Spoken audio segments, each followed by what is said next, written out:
Perry Mason showed us timeless witnesses in the thrilling courtroom on screen. But behind the scenes, many stars of this show had to live with haunting memories, scandals, and hopelessness.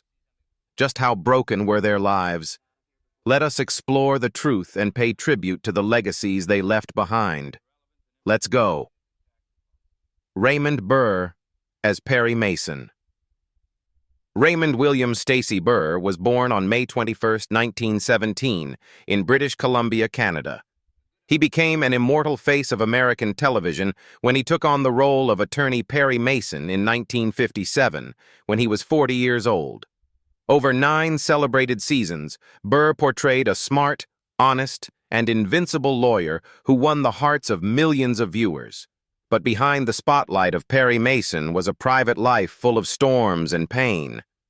Burr went through a brief marriage with Isabella Ward, which quickly ended after just a few months, and for the rest of his life, he almost closed himself off, carrying mental scars that could not heal. When he found love with Robert Benavides, Burr still did not dare to make it public, afraid of breaking the perfect lawyer image that the audience adored, which made his life constantly tense, shaky, like walking on a tightrope. The enormous pressures of fame, audience expectations, and the fear of being exposed for his sexual orientation pushed Burr into absolute loneliness. Even though he had exploded on screen in Rear Window in 1954 and returned in Godzilla 1985, he still carried the feeling of being trapped in the perfect hero role, with no way out for his true self. And in 1993, while filming the final Perry Mason movie, Burr collapsed because of metastatic kidney cancer, forcing him to hold tearful farewell parties with friends. Raymond Burr passed away on September 12, 1993, at the age of 76, leaving behind an estimated net worth of about $15 million USD, including a vast ranch in Sonoma County that he once considered his final place of peace. His remains were buried beside his parents and sister at Fraser Cemetery, New Westminster, closing a radiant life. William Talman as Hamilton Burger. William Whitney Talman Jr. was born on February 4, 1915, in Detroit, Michigan. He became a familiar face on the small screen with the role of Los Angeles District Attorney Hamilton Burger in the Perry Mason series in 1957, when he was 42 years old. For nearly a decade, he embodied the steadfast opponent who frequently lost to Perry Mason, helping to create the special appeal of the show. The image of a strict, unyielding prosecutor was deeply engraved in the memories of American viewers. But behind that tough exterior, Talman carried a private life full of cracks and wounds. 3 marriages to 3 women left him with 6 children, but in return came separations, tearful divorces, and countless disagreements. Talman tried to find happiness with each wife, but what he received was only loneliness and the torment of not being able to keep a complete home. The family conflicts followed him even when his television career was at its peak, causing Talman to gradually withdraw in silent sadness. The pain did not stop when, in 1960, he was arrested at a scandalous party on suspicion of marijuana use and public indecency, causing CBS to suspend his contract. Although he was eventually cleared and returned to the show thanks to viewers and Raymond Burr speaking up, that scandal delivered a devastating blow to his reputation and created heavy financial pressure. He also could not escape cigarette addiction, which haunted him throughout his life and led to a malignant lung cancer that stole away both his health and his final hopes. William Talman passed away on August 30, 1968, at the age of 53, after months of powerless struggle against cancer that had spread throughout his body. He was buried at Forest Lawn Memorial Park in Los Angeles, leaving behind a modest net worth of about $500,000 USD tied to a small house in Encino. Ray Collins as Lieutenant Trag. Ray Bidwell Collins was born on December 10, 1889, in Sacramento, California. He reached the pinnacle of American television when he took on the role of Police Lieutenant Arthur Trag in Perry Mason in 1957 when he was 68 years old. With the image of a sharp, determined, and dedicated investigator, Collins helped build the dramatic courtroom world throughout 8 celebrated CBS seasons. But behind the stage lights, Collins's life was not as calm as his composed appearance. 2 broken marriages left him with emotional wounds that could not heal, sinking him into loneliness and a lack of real joy outside of work. At the height of his career, Collins still had to wrestle with emotional instability, a feeling of being overshadowed by more famous colleagues, even though his role in Perry Mason was no less important than anyone else's. That once made him bitterly admit that he was only a spare wheel in the large machine of television. His final years became even harsher as Collins battled emphysema, largely caused by his persistent smoking habit. The disease tormented him, severely damaging his memory, forcing him to struggle to remember lines, to the point where his wife had to coach him at home line by line. Every day of filming became a relentless battle between the pride of a veteran artist and the reality of a weakening body, pushing Collins into a state of stress and torment that few people saw. On July 11, 1965, Ray Collins took his last breath at St. John's Hospital, Santa Monica, at the age of 75. He was buried in a Masonic ceremony at Forest Lawn Memorial Park, leaving behind an estimated net worth of about $500,000 USD, tied to a small house in Santa Monica. William Hopper as Paul Drake. William DeWolf Hopper, Jr. was born on January 26, 1915, in New York. He reached the height of television fame when he played the private detective Paul Drake in the Perry Mason series in 1957, when he was 42 years old. His image as a resourceful, elegant, and witty associate became an indispensable highlight alongside attorney Perry Mason. With over 80 films from the 1930s-1940s, Hopper was already a familiar face before truly cementing himself in the 9-year role of Paul Drake. But behind that brilliant career, Hopper had to face much pain and conflict. Born as the only son of the famous actress and notorious journalist Hedda Hopper, he was pressured from an early age to succeed, to stand out in order to meet his family's expectations. His first marriage fell apart, even though they had a daughter together, which shook his faith, while his second marriage also did not bring complete happiness.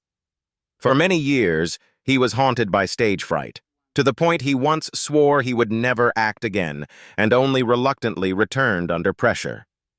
The tug-of-war between responsibility, fame, and mental instability pushed Hopper into prolonged stress, even though on the surface he still maintained a confident look when playing Paul Drake.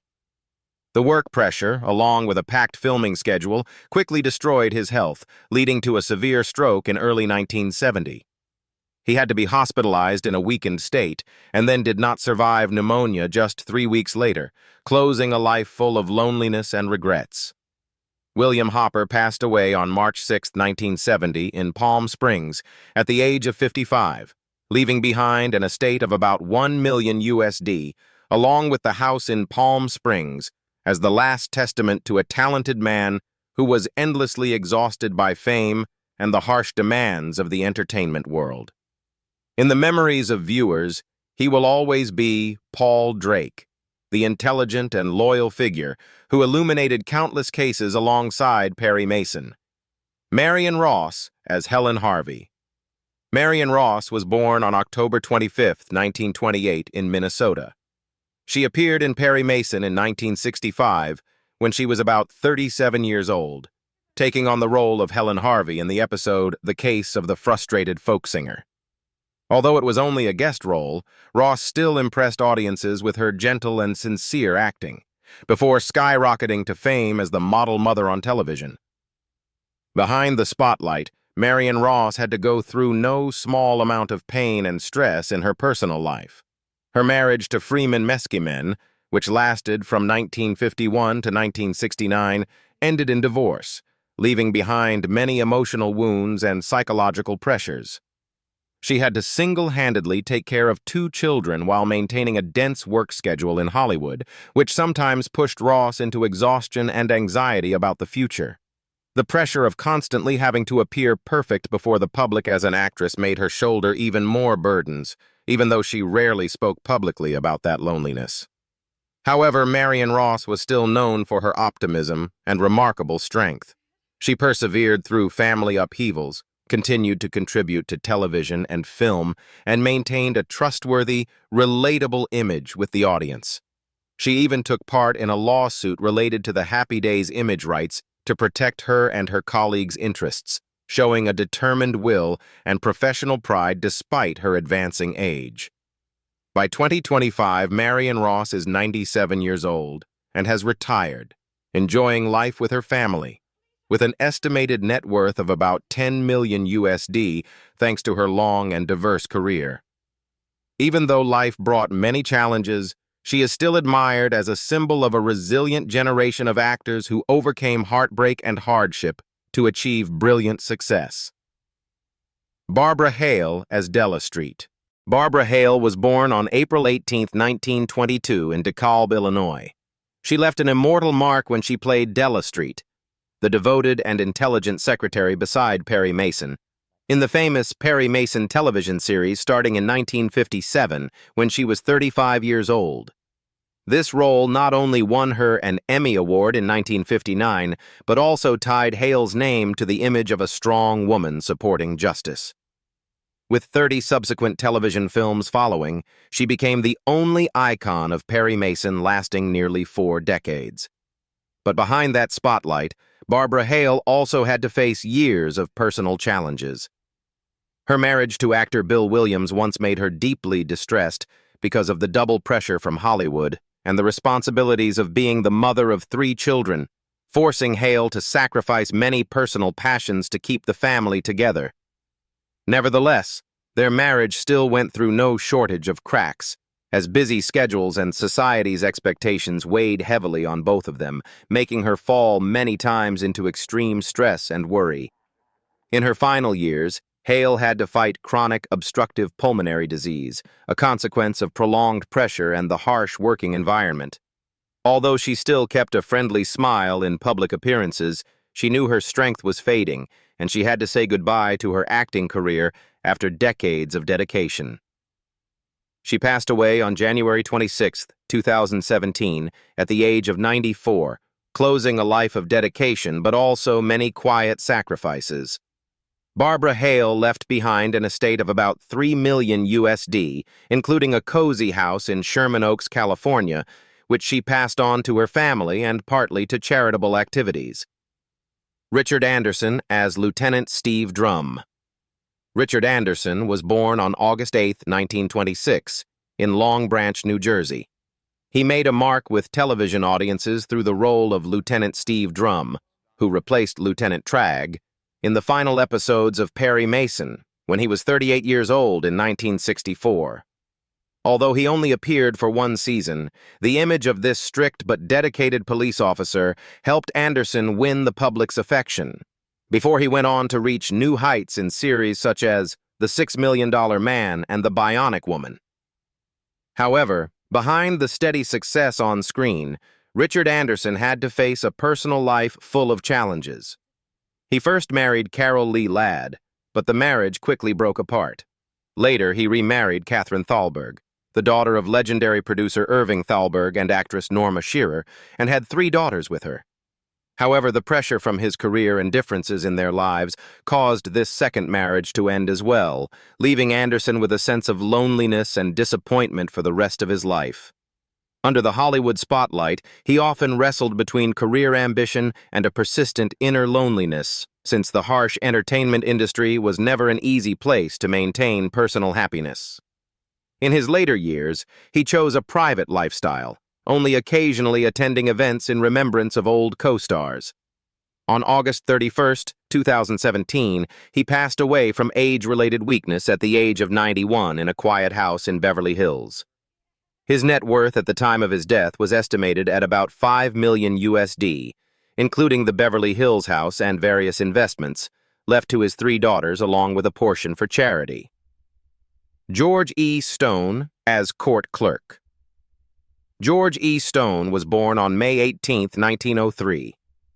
He took on the role of the diligent court clerk in the Perry Mason series in 1958, when he was 55 years old, appearing regularly to support the dramatic courtroom scenes on the small screen.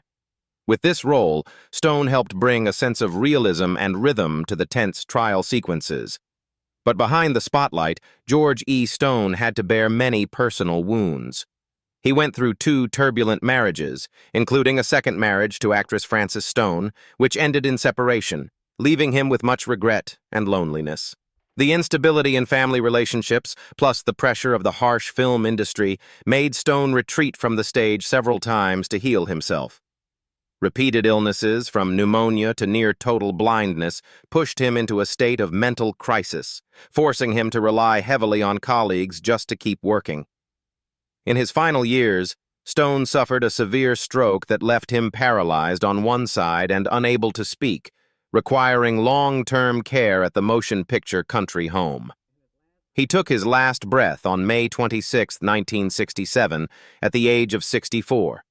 At the time of his death, George E. Stone left behind an estimated net worth of about $500,000 USD, including a small house in Woodland Hills, California. Wesley Lau as Lieutenant Andy Anderson. Wesley Lau was born on June 18, 1921, in Sheboygan, Wisconsin. He began appearing on Perry Mason in 1961 when he was 40 years old, in the role of Police Lieutenant Andy Anderson, who replaced Lieutenant Trag in the later episodes. With his firm yet deep acting, he became a familiar face to audiences across 81 episodes, helping maintain the engaging storyline of this popular television series. Behind the stage lights, Wesley Lau's life was filled with pain and hardship. He first married Sirin Devram in 1949, but divorced in 1956, then remarried Mary Louise Metcalf in 1960, staying together until the end of his life and having 2 children. However, the pressures of work and the sense that his career had not reached the peak he hoped for caused Lau to frequently fall into psychological crisis.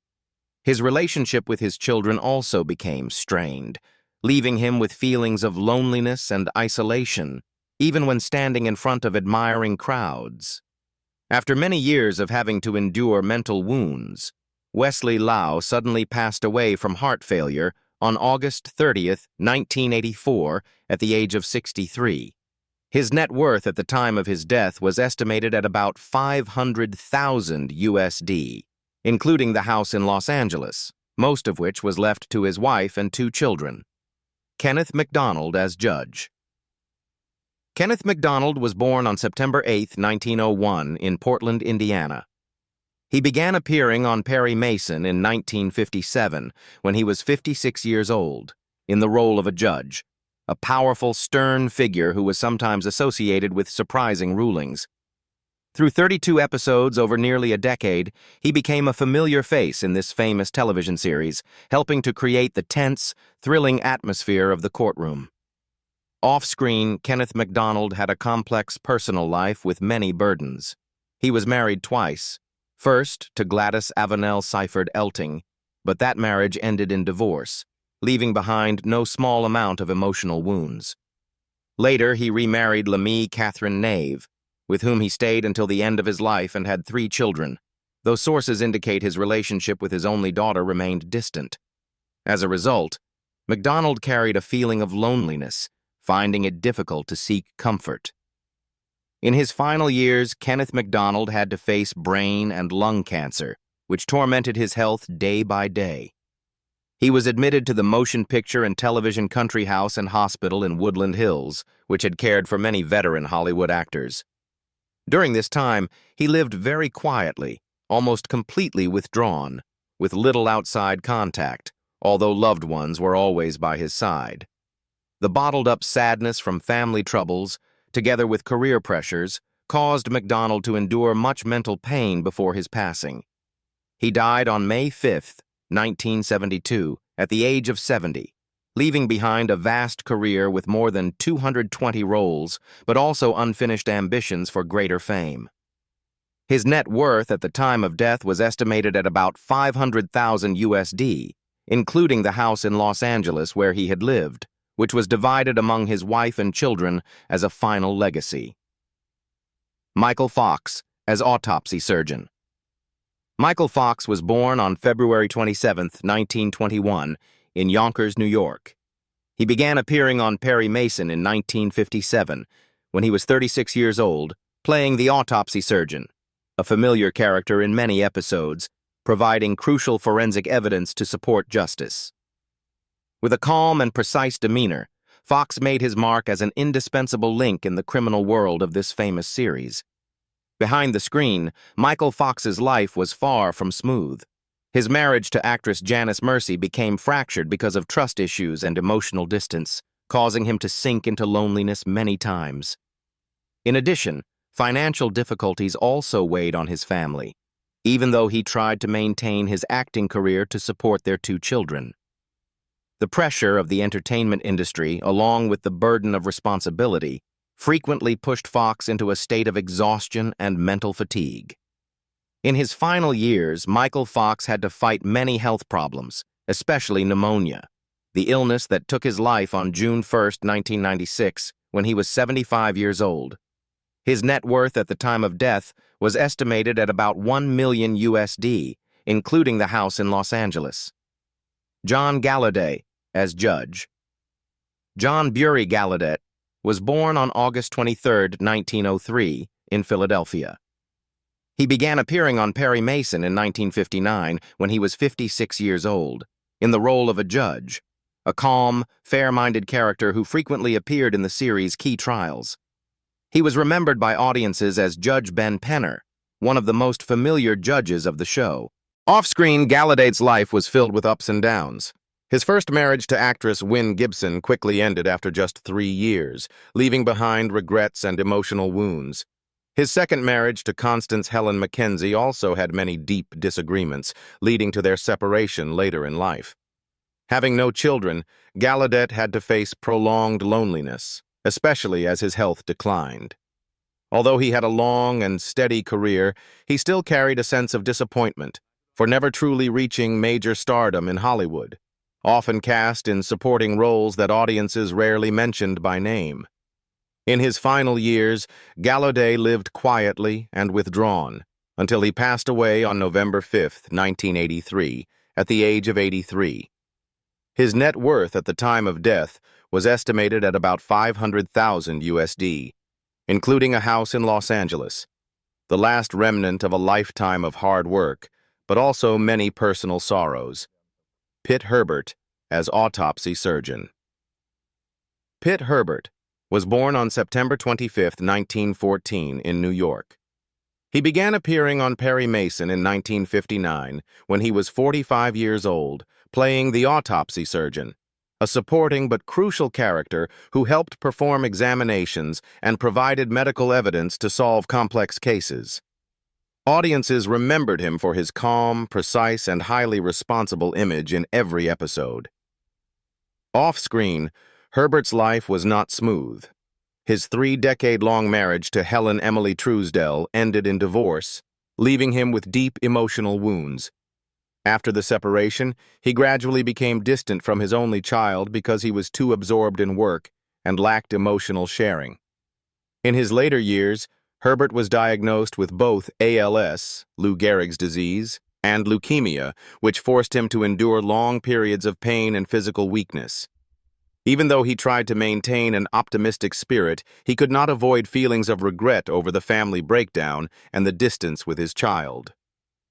Herbert passed away on June 23, 1989, at the age of 74, leaving behind an estimated net worth of about $500,000 USD, including a house in Edmonds, Washington.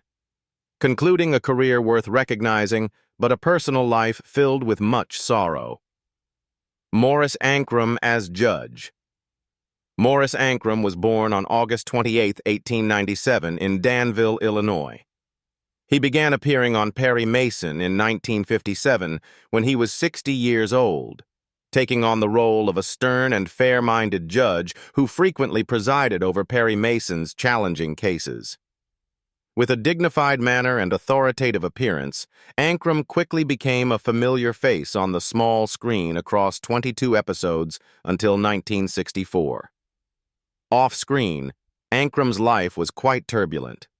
He went through 2 broken marriages and had no children from either, which led to feelings of loneliness and emptiness, even though friends and work surrounded him.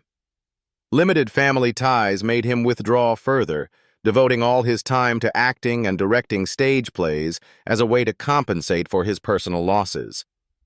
Sadly, Ancram passed away suddenly on September 2, 1964, at the age of 67 from trichinosis, a rare disease, right while he was still actively participating in Perry Mason episodes. His net worth at the time of death was estimated at about $500,000 USD, including a house in Pasadena, California. Willis Boucher as judge. Willis Boucher was born on May 24, 1907 in Vernon, Michigan. He began acting in Perry Mason in 1960 when he was 53 years old, taking on the role of a stern and powerful judge, appearing throughout 23 episodes with a model, fair-minded presence in Perry Mason's complex cases. His dignified manner and resounding voice made him one of the most familiar faces among the show's judges. However, Boucher's personal life was quite unstable. He went through 2 failed marriages and had no children, leading to prolonged loneliness. In his final years, Boucher still regularly took on supporting roles, but he felt he had never truly achieved the level of fame he had hoped for, which brought him much sadness and disappointment. He passed away on September 27, 1977, at the age of 70, with the cause of death not widely disclosed. His net worth at the time of death was estimated at about $500,000 USD, including a house in Burbank, California, as part of the legacy left behind by an artist who had made a profound mark on American television. Dan Tobin as Terrence Clay. Dan Tobin was born on October 19, 1910, in Cincinnati, Ohio. He began appearing on Perry Mason in 1964 when he was 54 years old, in the role of Terrence Clay, the sophisticated and polite manager of Clay's Grill, a place where Perry Mason and his colleagues often gathered to discuss work. The image of a smart, tactful gentleman with a hint of sharpness helped Tobin leave a memorable mark in the final phase of this famous series. Outside of Perry Mason, Tobin already had a brilliant Broadway stage career, having been noticed in the Philadelphia Story in 1939, as well as making an impression on television in series like I Married Joan, My Favorite Husband, and Mr. Adams and Eve. Tobin's roles often carried a refined, slightly sycophantic flavor, yet with a touch of slyness that created a uniquely recognizable style. However, behind that spotlight, Tobin's private life was turbulent and far from easy. He went through 3 marriages, all of which ended in divorce, leaving behind deep emotional wounds. These broken relationships and a demanding work schedule made Tobin grow distant from his 2 children. Even though he maintained a calm, composed exterior, he always carried within himself a sadness about his incomplete family and a sense of loneliness. In addition, old age brought illness, leaving Tobin increasingly weakened and isolated. In 1982, Tobin passed away at the age of 72 at St. John's Hospital in Santa Monica, after a long period of battling illness, closing the chapter on a talented artist's life full of hidden sorrow. At the time of his death, Tobin's net worth was estimated at about $1 million USD, including a house in Santa Monica, a remaining legacy from a life of much glory, but also profound sadness. Perry Mason, 1957 to 1966, was not only a monument of the legal drama genre, but also a place that captured the tragic and triumphant stories of its talented cast. Although many of them have passed away, their outstanding performances live on in the hearts of viewers. Which Perry Mason actor do you love the most?